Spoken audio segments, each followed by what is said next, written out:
Oh, the popper. Oh, the kids gonna go work out. I'm gonna go down and pick up a nice cover for the truck, some mud flaps, my bed rug is in it. But my dad's bringing up a great point. He listened to my weights conversation this morning, and he's been around the world many times. Let's hear some stories from him when he used to manage a public telephone manufacturing company. Right? Is that when this all kind of played out back in those years? Yep. Well, I was just telling him about an incident that we nearly got involved in a joint venture in Switzerland. There's a manufacturing facility there, I'm not going to name it, that manufactured circuit boards and batteries, electronic devices like that. And then we were going to join with them to take advantage of the the chemistry they would bring to the venture with the circuit boards, electronics, and everything else, and us manufacturing the hardware for smart payphones. So we're really getting down to closing the deal, and I get a call from a German engineer, and I won't name him, and he asked me how much due diligence we did on that manufacturing facility in terms of their proximity to Lake Geneva, one of the most beautiful lakes in the world. And I asked him, why are you asking? He said, well, do you know that they've identified that manufacturing facility as a source where there'd been a lot of waste disposal that had batteries and circuit boards and other toxic materials, and that manufacturing plant? He said, how close to Lake Geneva is it? I told him, well, it's probably a half mile. He said, you're probably contributing to the problem they're having with Lake Geneva. And he said, they're going to sue you. They'll put you out of business so fast if that facility isn't being cleaned up or hasn't been cleaned up to a certain point. So we backed off the deal. But that's the thing people don't think about. These toxic waste plants and facilities, and we're going to have some of them with all the batteries. Watch out for the person. We're going to have... She is really... I mean, these guys are clueless what they're doing. I mean, yeah. I don't know what they're doing.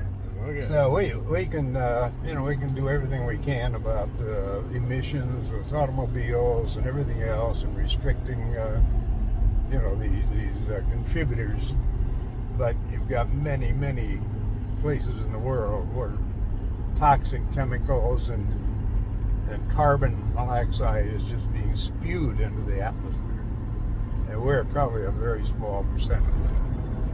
But nonetheless, that was an eye-opener to me. All right, have you ever actually been in China? Yes, I've been to China. Which origin of China? We've been to Beijing. We've been to one of the oldest cities in the center of China, Changzhou. Why were you there for that? We were looking at the possibility of entering into a joint venture with a manufacturing company there. For the payphones? For payphones. For technology, China. smart. Yeah, China was getting interested in the smart payphone technology. And but part of the deal would be that we would use their manufacturing facility in Changzhou. It's called the Changzhou Radio Factory. And that was one of the most interesting introductions I'd had to a Chinese manufacturing facility. It had dirt floors, had no air conditioning. It had a huge Quonset-like building with big fans at each end of it. So you're like working in a wind tunnel all day long, and you got a dirt floor beneath you, and you're making circuit boards and batteries and all kinds of electronic, programmable devices. And I couldn't believe it. It was like you're going back a few hundred years. Changzhou is the oldest city in China, and it had the oldest Buddha statue there in a small building, small commercial shop. But I tell you, it's like going back to the 1800s in this country.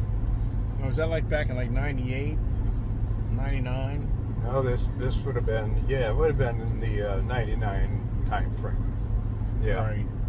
Yeah. Now, did you actually see the people in the factory? Oh, yeah. But Sure. what were they? Young people, old people? What were All they? people, and you know, they provided transportation to the factory for those that lived a certain distance away. They'd bus them in the morning. They'd give them a breakfast of sorts, and they'd provide them lunch.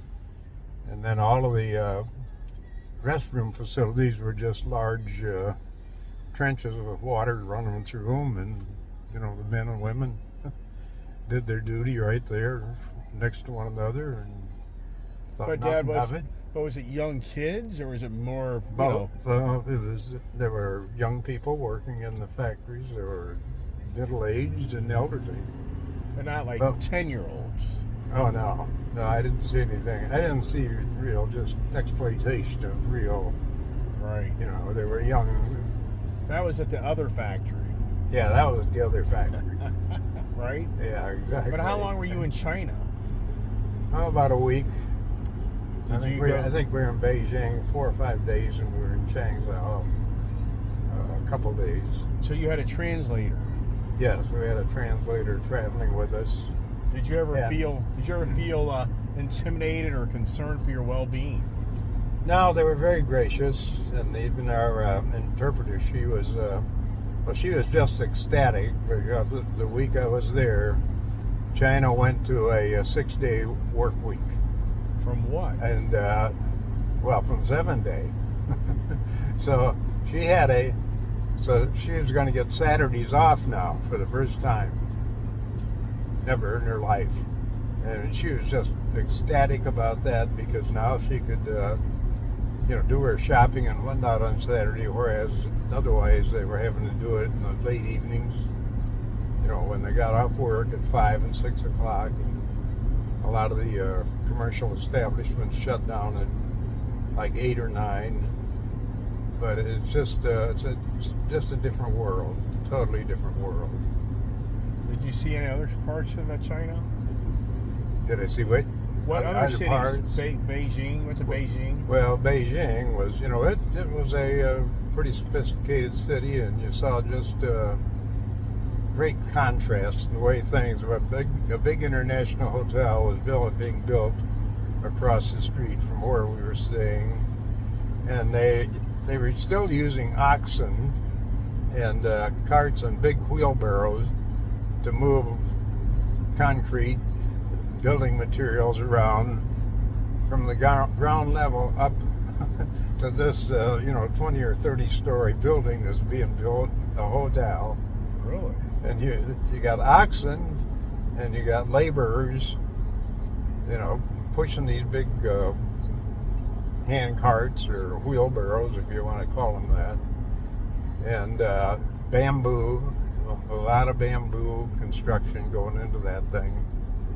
I mean, it truly is like going back 200 years from the way we know things. Right. It's, Now, what was the most dominant food? well, you know, it'd be rice and vegetables and soups, and I'd almost went into shock. I didn't have a cup of coffee for about 5 days. Really? They had no coffee? Tea, there was some tea. No, Really? yeah, no. If you went into a more upscale restaurant, yeah, you could get coffee. But the hotel we were staying in, and I use the term loosely, the hotel, it was like more like a bed and breakfast. We were staying in, you had to special order coffee nearly. If you went to breakfast and ordered coffee, it'd be a while they're brewing it. Wasn't Al Gerges with you? Dave. Oh, No. Dave Gerges. No. This It was was Al. this is when I was at Alcatel. Yeah. Al Quiros was with me. Right, Yeah. that's with Al, right? Yeah. Right. Now, so you were there for a solid week. Yeah. Yeah. Did anything ever come from those meetings? Well, not really. Not in the terms of any real commercial transactions. we maintained a friendship with some of the people I met. They were all government employees, of course. And that was a funny thing, too. They came and visited us here. And I took them to to lunch at Whiskey Joe's over here on the bay. And one of the things that Whiskey Joe was known for is they had they had little buckets of peanuts on the tables when you go in there, and you just sit down and you start shelling peanuts and throwing the shells, husks on the floor. So the place was just littered with, with husks and these little tin buckets on the table. And I forgot, I think we ordered some kind of a seafood sandwich and grouper sandwiches and French fries. And I think one of the Chinese guys ordered some beer, draft beer. And all they talked about after that was Whiskey Joe's. and I got a Christmas card that year signed by 2 or 3 other guys that had been there. And the one guy said, "We can't wait to get back to go to Whiskey Joe's." You'd be in jail with them back in China next time, right? Yeah, probably. Yeah, I tell you, that's so now. But I thought you went somewhere else after China. Well, we went to Indonesia. We went to Indonesia, and then we went to Hong Kong, and that was a thing. I saw 2 firsts on that trip. One was when China went to a 6-day work week, and people got Saturdays off for the first time. And then in Hong Kong, when I was in Hong Kong, that was the week that China confirmed that it was taking back authority, right, and jurisdiction over Hong Kong. They'd worked out the agreement with Britain, and that place was like a morgue. Hong Kong was a very dynamic, wealthy city. I mean, you could stand on the street corner and you just count one Mercedes and Porsche and you name it, every luxury car you can think of. It was a wealthy city. Hong Kong is a wealthy, wealthy city. And when that announcement was made confirming the transfer of jurisdiction to Hong Kong back to China, that was like a morgue. I mean, that city was mourning. They knew what was coming. They knew that they were going to be back under the... But after Hong Kong, you went to Indonesia? Yeah. Well, how was that? Well, it was it's hard to describe. It's a Muslim country. And well, that's what you said you saw these young men where you were concerned about the well-being, stability of the Middle East because of so many young Muslims that had no jobs or education. Right. Yes, exactly right. I remember you telling me that when you came back. Right. And they would, they had some of their religious ceremonies that they honored every day, and oftentimes they'd get together in fellowship in public places, a park or a square, a public square and whatnot, and engage in some of their religious ceremonies. And I had an afternoon free, and I went over to a park right across the street from the hotel. And I noticed there was a group of people maybe 200 yards away from me. I just sat down on the park bench and kind of enjoyed the weather and whatnot. And they were doing something. They were chanting something, and there was quite a bit of, they were moving around, raising their arms, this kind of thing. And I realized that a lot of them were just looking at me across the way, and I'm all alone. And I don't know. I don't know whether they're just being curious or whether somehow or other I'm infringing on some, ceremonial something's been sanctified in some ceremony of some kind, and I'm not supposed to be there. So after a while, I became so uneasy, I just decided, nope, I'm not staying here. And I didn't walk past them to go back to the hotel. I took a long way around because I didn't want to walk past that. I mean, it was a big group of people. It was 200-300 people. It wasn't like 20 or 30. It was 200 or 300 people. And I just had the strangest feeling that, something's wrong with me being here.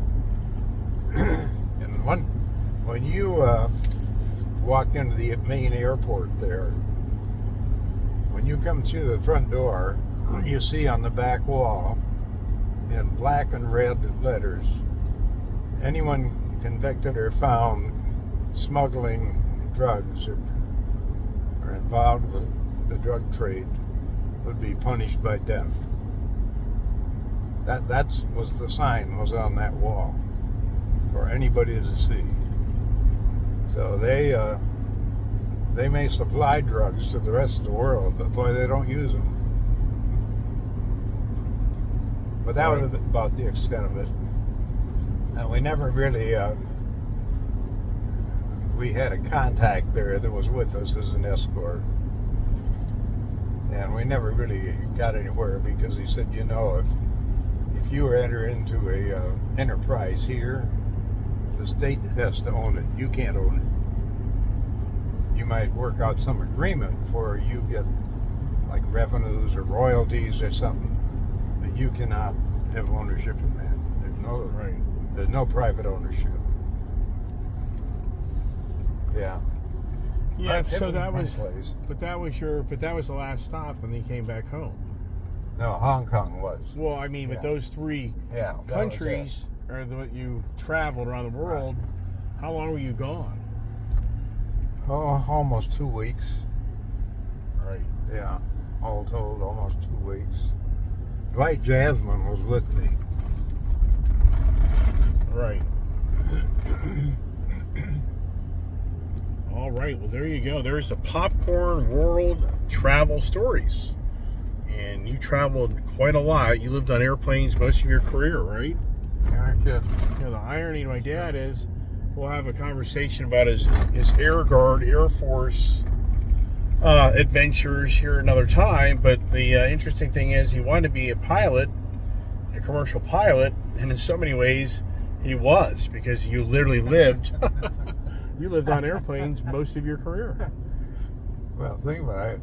The last year of my corporate employment, I ran that company up in Vancouver. So about every 2 weeks I'd fly from Tampa to Vancouver and spend a week there and come back, and I did that for almost a year. Yeah, but prior to that, when you were with AT&T, you jumped on an airplane just about every week. Oh yeah. Yeah. You used to leave on a Monday morning and not be back till Thursday or Friday. That's true. My poor wife raised the kids. Yep.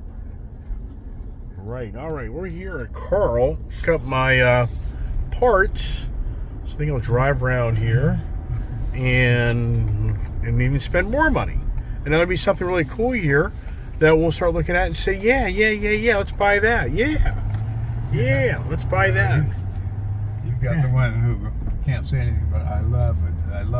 Once you see there you go, right. I wonder who that is. There's the popcorn calling out the kid.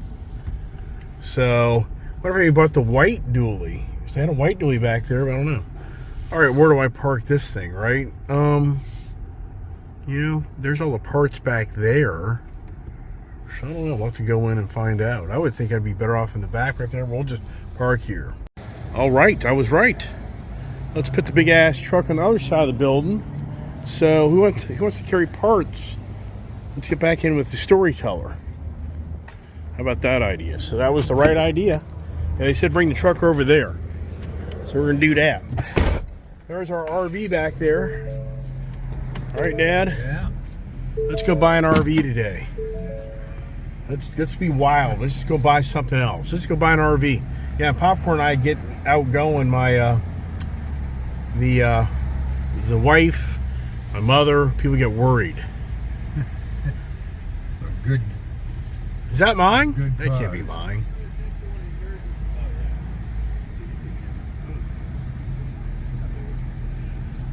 don't think so. All right, we're back in the parts area. I guarantee you, this box is the roll-up, guaranteed. And this here, you got me two different style flaps. This is the molded one, and this is the flat one. Finishing up on the, Yeah. on the phone right now. And then Yeah, cool, man. Thank you.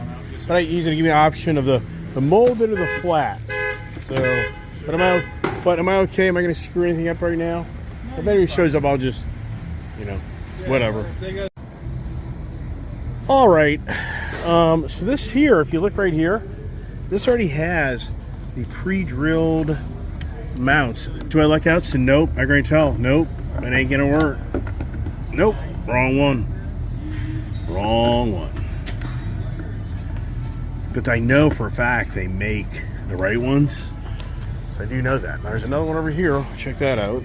I've had a lot of Ford F-450. Just so you know, the one you ordered is not the correct one.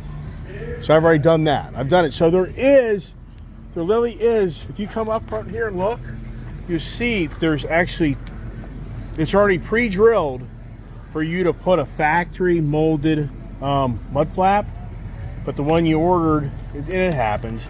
It's not. So that's not it then? No. Okay. So there's a specific front molded, because I've done it. I've bought like 4 of those.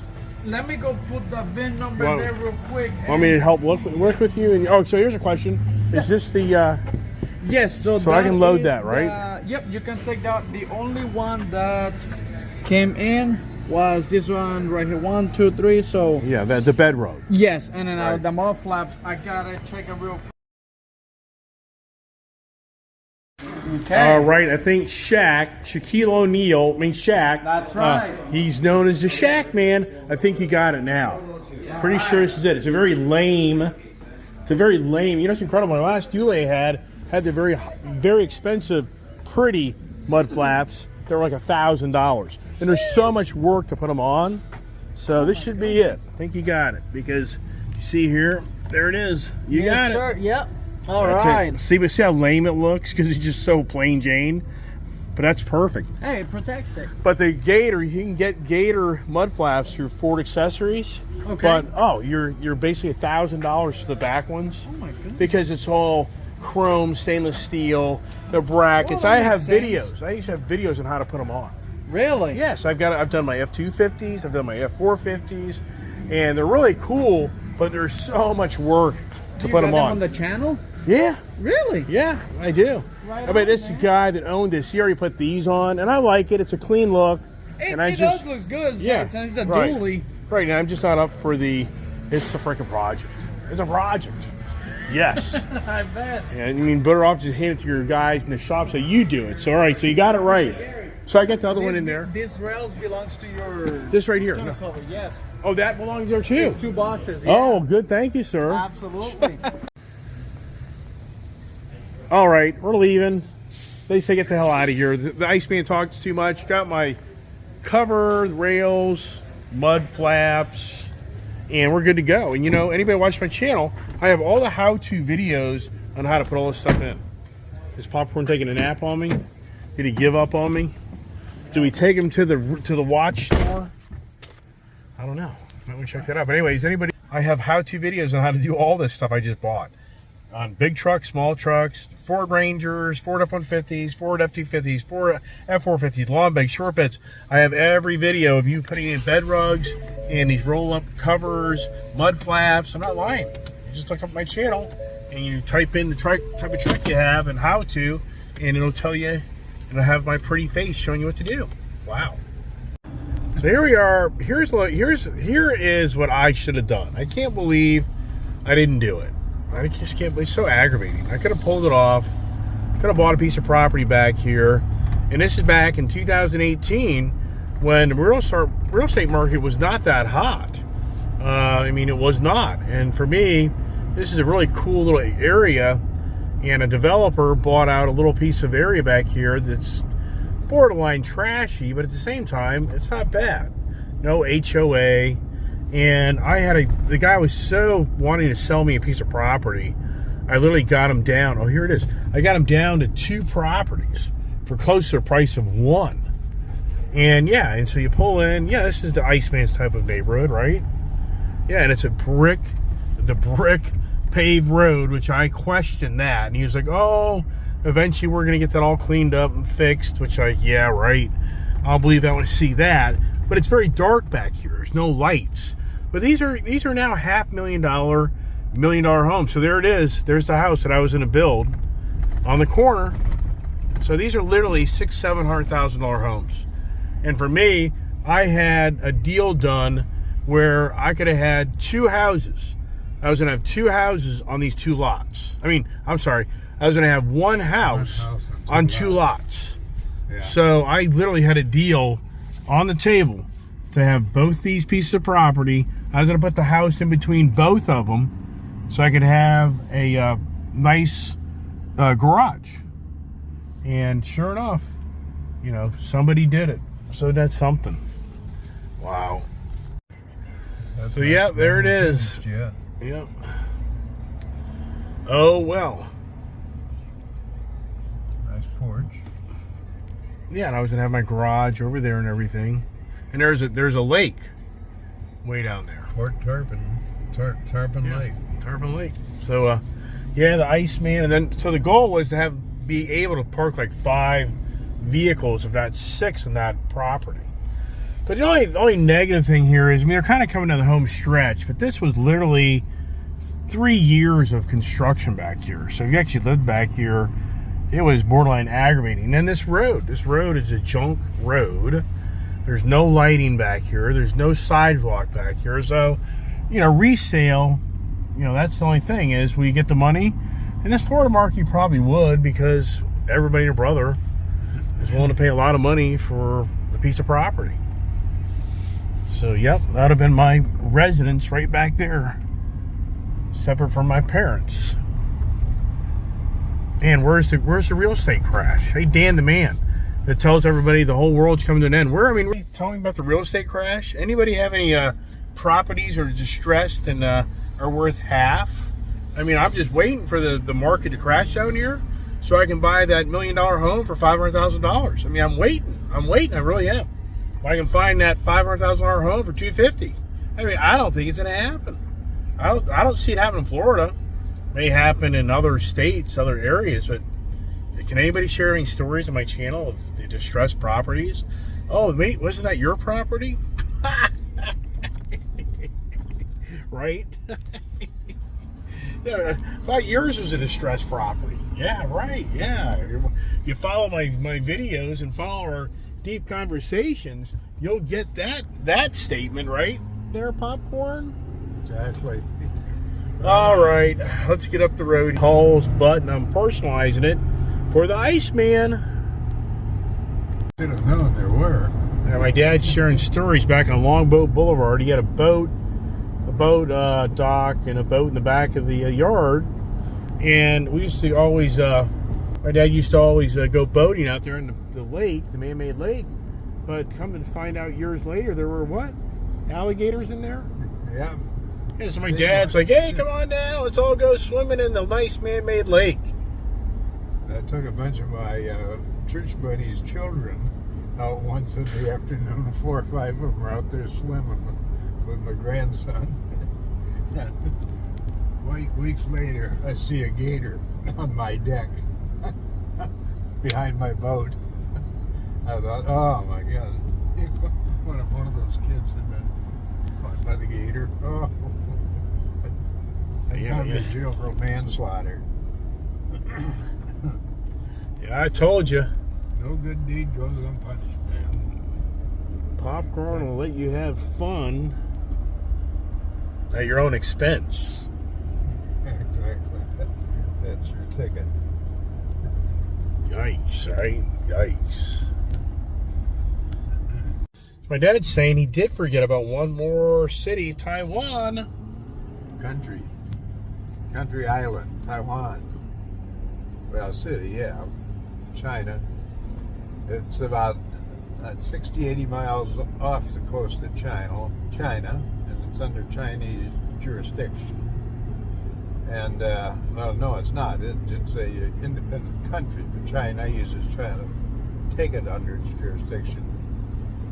And Taiwan is just a big island out there in the sea. If you were probably in a 100-foot tower looking west, you'd probably see the shore of China. And Taiwan is an interesting little country, state.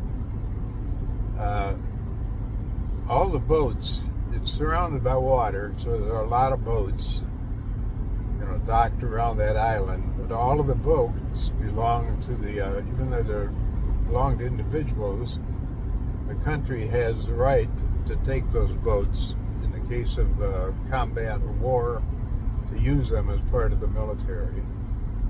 And it's really an interesting little place. I hate to see China ever taking that over, because it's got its own culture, its own industry, commerce. What religion is most dominant there? Well, of course, Buddhism is very common there, but there was some Christian establishments there. In fact, we had dinner in a place called Tony Romo's, steak dinner, and but it's inhabited. They're Chinese citizens. Well, citizens of Taiwan, but they're Chinese. Now, why'd you go there? Just to stop to see it? I've forgotten exactly what was the purpose in going there. I mean, back now they're the #1 semiconductor manufacturer of the world. Yeah, and that was probably it. We were looking for a source to manufacture our circuit boards, an international source. See, our payphone cases were made in Mexico, and then our circuit boards were made right there in Tampa. But we wanted another source, and we were thinking if we ever got something going in China or somewhere in this part of the world, it would be good to have a manufacturing facility. Right. We were thinking pretty big, thinking beyond our means for sure. Righto. All right, there you go. More popcorn stories of traveling the world. How many hours were on the plane? Oh my goodness. Well, we did it in 2 jumps. We spent a day and 2 days in Tampa or Paris. We flew to Paris, and then we flew on to. I guess then we flew on to Beijing. Yeah, but we were on the plane one time about 23 hours on one leg of that. So the plane had enough fuel to run for 24 hours. No, we fueled. We stopped in Seoul, Korea, and refueled, and then we stopped in Japan and refueled. But did you have to stay on the plane? Yeah, I never stayed in Seoul or Japan overnight. But did you get off the plane and walk around? You Well, stay in the we plane? were off the plane probably about 2 hours. Yeah. Right. They refueled and checked everything out. Yeah. Yeah, wow. That's a lot of travel. You were exhausted by the time you got home. Oh, you aren't kidding. You aren't kidding. I remember that. You were gone sometimes, 20 hours or more without sleep. But then you had the difference of time. Well, time differences, yeah, everything. Yeah, big time. When you got a 6-hour, like we got a 3-hour time between here and West Coast, but we could have 1 or 2 of those were 6-hour times and time zone differences. Right. There you go. What's the odds that the daughter is right behind us? I mean, sincerely, she went to the gym. Yeah. I mean, wow. Yeah.